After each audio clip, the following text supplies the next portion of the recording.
Everyone, welcome back to my channel. আমার 50 ডেজের আজকে হলো ডে 48। ফার্স্টে সকালে ঘুম থেকে উঠে অ্যাজ ইউজুয়াল আমি এখানে পড়তে বসে পড়েছিলাম। তারপর পড়া হয়ে যেতে খিদে পাওয়ায় ফ্রিজ থেকে বার করে খেয়ে নিয়েছিলাম হচ্ছে আমার খুব ফেভারিট কিটক্যাট। তারপর একটু ছোলা ভাজা খেয়ে নিয়েছিলাম। আজকে হঠাৎ করে একটু রান্না করতে ইচ্ছা করছিল। আজকে রান্নায় করেছিলাম মাছের একটা ঝাল, যেটা তো দুর্দান্ত খেতে হয়েছিল। তারপর চান করে ফ্রেশ হয়ে নিয়ে লাঞ্চ করতে বসে পড়েছিলাম। লাঞ্চের মেনুতে ছিল ভাত, পটল ভাজা, উচ্ছে ভাজা, কাঁঠাল দানা পুঁই শাক দিয়ে একটা তরকারি, আর আবার করা মাছের ঝালটা। তারপর মা একটু আম কেটে দিয়েছিল, লাঞ্চের পরে আমটাই খাচ্ছিলাম। তারপর পাশের বাড়ির পেয়ারা গাছ থেকে পেয়ারা পাড়ছিল, আমাদেরই 6টা পেয়ারা খেতে দিল, সেটাই তোমাদের সাথে একটু শেয়ার করলাম।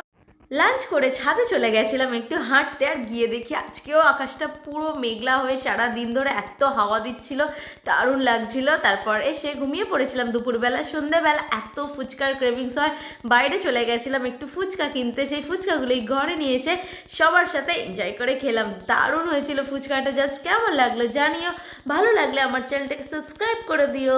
বাই।